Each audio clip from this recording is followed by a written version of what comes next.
Hey guys, so recently on the Oceania server I was playing matchmaking when I came across King on his Smurf, and so this is the duo afterwards, after the first game that we played together. So I'm just going to run through some narration. It's the first time I've done the narration well over the top of one of my videos, and I thought I might as well do it so you guys kind of have a idea of what I'm thinking while I'm playing some certain matchups and during Illaoi's lane phase, to give you some insight on how to play her and how I play her. So in this matchup I'm versing Gangplank, which isn't a really favourable matchup for Illaoi. Gangplank usually has the advantage in this matchup because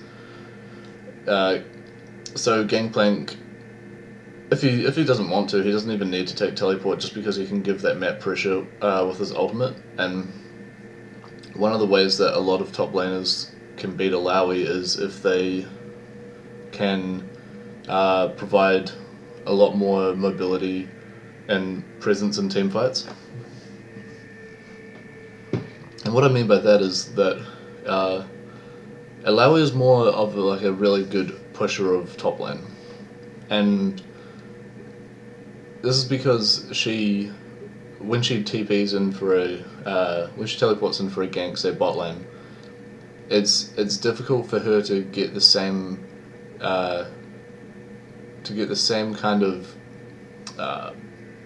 plays off as someone, say, like Renekton or Camille, where they have very easy, high mobility champs that can easily, lock down specific champions like the ADC or the support. Where like Renekton has his stun and Camille has her ultimate and also a stun, but Illaoi has no hard CC, so doing those kind of ganks is a lot harder with Illaoi. So one of the the playstyle that I usually adopt with her is just playing that really intense top lane bully where you're forcing the enemies to react to you. So like if I can pull the jungler up to me and take the pressure off the rest of my team, that is my goal. That's how I play Illaoi. Other people might play differently, but that's how I find her most effective.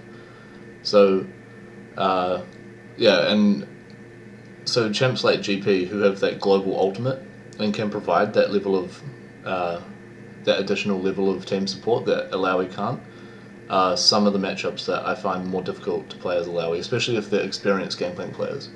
I think luckily for me this one isn't that great at Gangplank, and I think I do quite well against him, but I'm not too sure. This was last week, so I'm just narrating over the top of it and some aftermarket narration.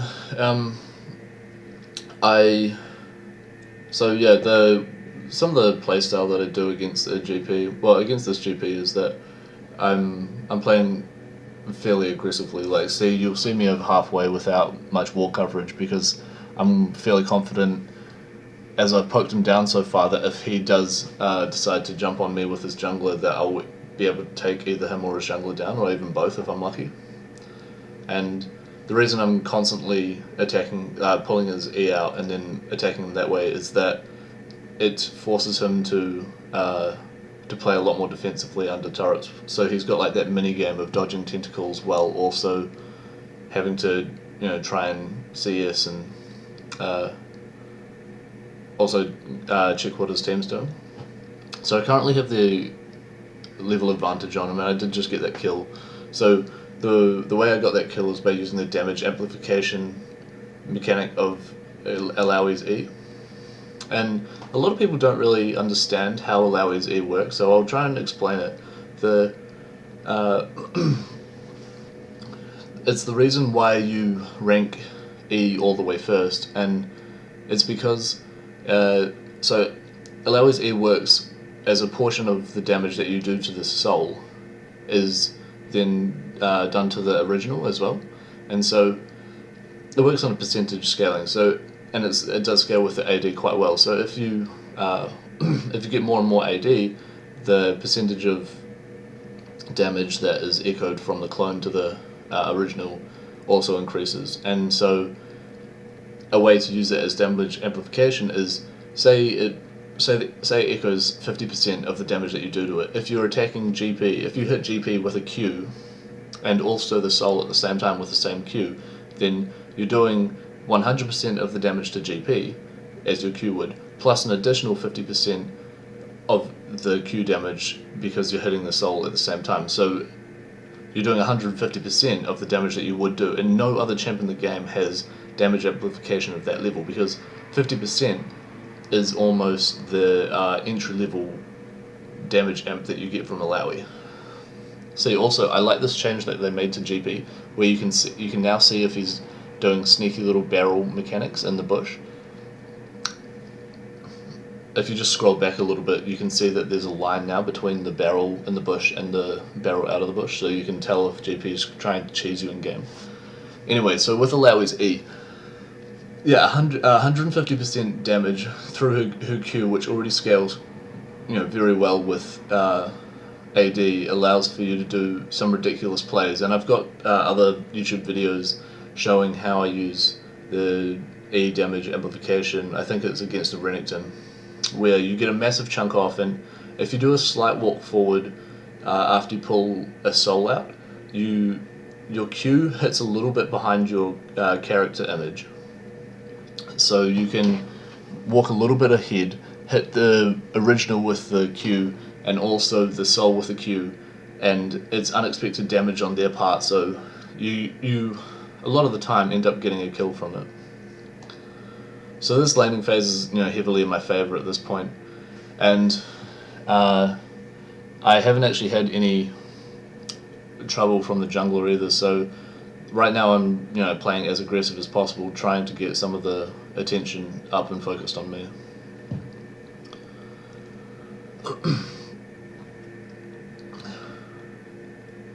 I'm also currently learning more about Sony Vegas, so the production levels of my videos should be going up as well. I'm quite busy at the moment, and my internet is not being the kindest to me. If any of you guys work at Vodafone, you should put in a good word and tell them to stop throttling my internet. I don't know what's happening, but I'm having these issues where my modem's dropping off, and I've called tech support 4 times this week, had a guy come out, and had to call them again after that, and they haven't really offered me any solution on how to fix it. But yeah, so that was the first turret gold. When you win lane as Illaoi, it's quite easy to get that first turret gold, and it really puts you quite far ahead. If you do end up getting the first turret gold, you're usually in the lead as Illaoi, and pushing that advantage is quite easy after that. Yeah, so I'm playing with King, and he's the ADC of Direwolves. I came across him. I made the video where I came across him in solo queue on my Smurf, and I ended up thinking it was a scripted to begin with, because I was just watching some of his Cassiopeia play, and it looked a bit dodgy, but then I saw who it was and it kind of made sense, which was pretty funny. So yeah, this Gangplank at this point, I'm using the E damage amplification there. He has to waste oranges on healing himself with that, because he thinks he's going to die. One of the, it's quite easy to abuse Illaoi because a lot of people don't really understand her, and even from my limited experience of playing against her, I know that she's just a really annoying person to play against, because you're having to concentrate so much on the dodging of the skill shots that it's just like playing against one of those really intense lane bullies like Heimerdinger and stuff like that. Yeah, so the Lee Sin finally comes top, and he can't really offer his GP anything at this point. The lane's pretty much over for GP, and I should, if you do end up getting to this point, you should be able to carry your team. One of the things with League of Legends and solo queue is that if you are to the point where you're getting fed and you're you are regularly getting to the point where you have, you're beating your lane partner, and your KDA is quite high. You should really start learning how to close games out, because if you are the person on your team who has the majority of the kills, then it's your responsibility to carry the team. That's why a lot of this is my the problem that I have with a lot of Lee Sin junglers, is that they'll take a lot of kills early on, and it just leaves Lee Sin to, he falls off, and when he falls off, it's, he becomes just the weakest thing, with the only, his only purpose is to land an insec or to land a game-changing ultimate that can sway this team late game. But the chances and likelihood of doing that are very, very slim, and unless you're a Lee Sin main, I just don't think that Lee Sin is the best jungler for those reasons. Just because his Q has an execute, and it doesn't really, it does not really allow for him to give over as many kills as easily as, say, other junglers like, I don't know, any tank jungler who can provide heavy amounts of CC. And he also doesn't scale great late game like Kha'Zix does. So, like, for Kha'Zix, taking a lot of kills, there's a point to it, because he can obviously push that all the way late game. He doesn't really fall off until it's like super late game and everyone has a lot of armor and GAs. But Lee Sin falls off around like the 25-minute mark, where people can push back to the damage that he does. Like right now, Lee Sin's fallen off to me. There's nothing that this Lee Sin could do that would like just a play-by-play, I should be able to out-damage and out-tank the Lee Sin at this moment. Keeping in mind that I'm only 1-0-1 at the time, and my farm is good, but this isn't really a dominant game from my position. Like I am winning the lane, but it's not like I'm super carrying the game at this point.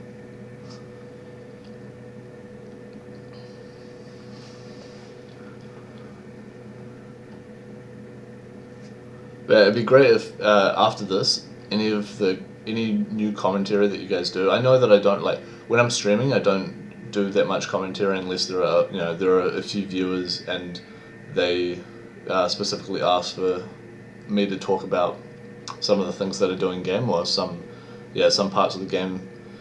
But I thought that this is a great way for me to be able to tell you how I think when I play Illaoi, and different mechanics and play styles that I do when I do play Illaoi.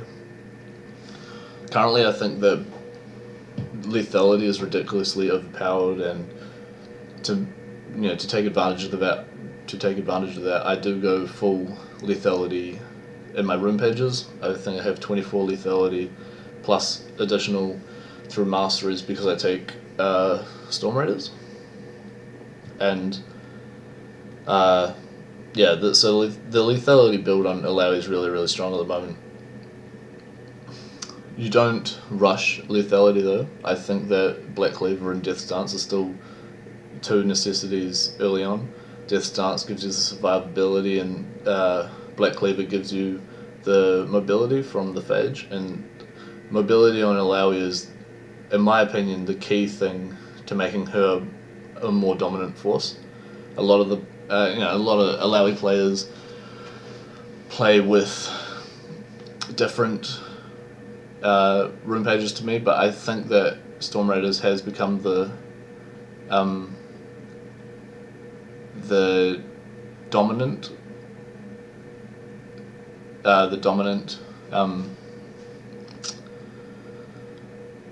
keystone at the moment. I know a guy called Metix. He's a kid from EU West, I think, and I know he plays with Thunderlords. I like the idea behind Thunderlords. I can't get too excited, because I when I do take the Storm Raiders off Illaoi, I really miss the mobility that it gives, and it saved me early game in lane far too much for me to just cast it aside for a little bit more damage and maybe a first blood early on.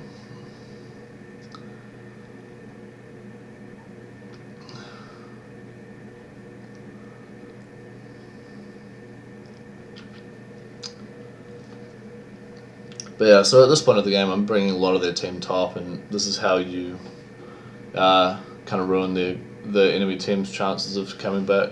If teams do end up pushing into Illaoi, well, if Illaoi gets this lead and then enemy teams try and bring their guys top, if they don't end up killing you, then it's a massive waste of time for them, and it just extends your lead further. It opens up a lot of objectives for the rest of your teammates as well, so they can go take towers or dragons or barons or the Rift Herald if they like, or the enemy jungle.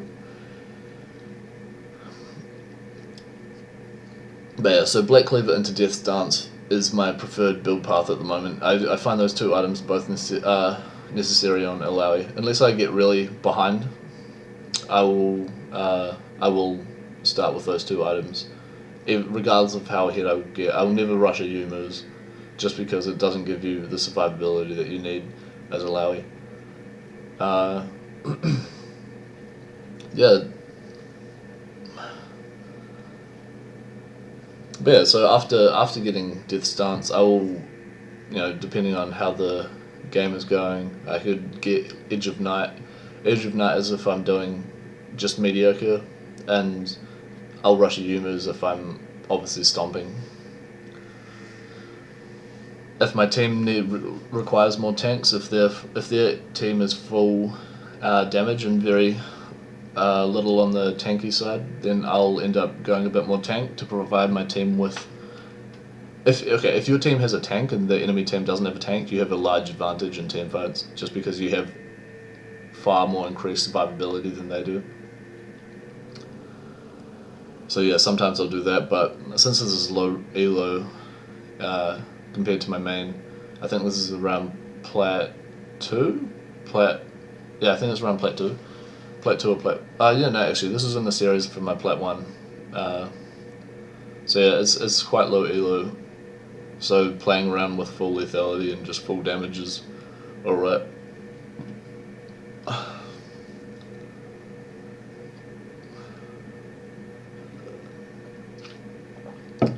But yeah, do make sure in the comments to leave any requests for additional commentary. I have, let me just check, I have 1, 2, 3, 4, 5. I have 5 other games where I'm duo with King that I'll probably be editing this week, so yeah, do let me know what you want on the commentary and I'll make sure to put it into one of those videos.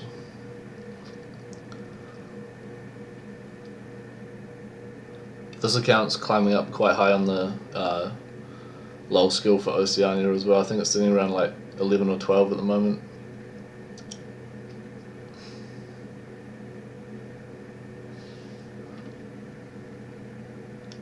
I think the win rate on Illaoi on this is around 69 or 70%.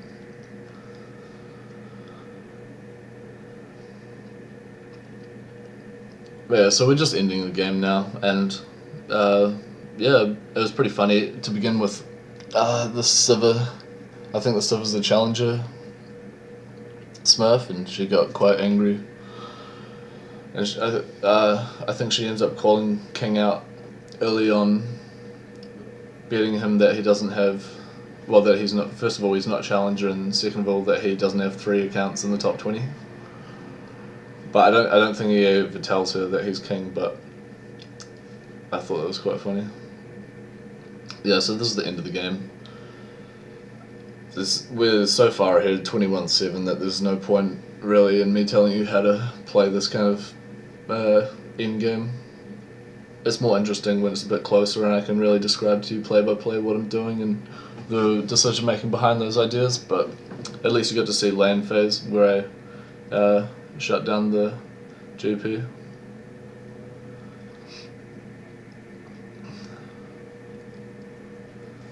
But yeah, so do remember to leave a comment, tell me what you think about the commentary, tell me what you'd like to see in the future. Also, if you'd like to see any other styles of videos, let me know about that, and I'll see what I can do. I have a lot more time to edit now that I can't play as much just because my internet's playing up, so I'll be practicing that. Also, I want to try and do some higher value editing, so I want to create some tags for myself to put at the start of these videos. But yeah, so that's that. Thanks for watching, and let me know what you think.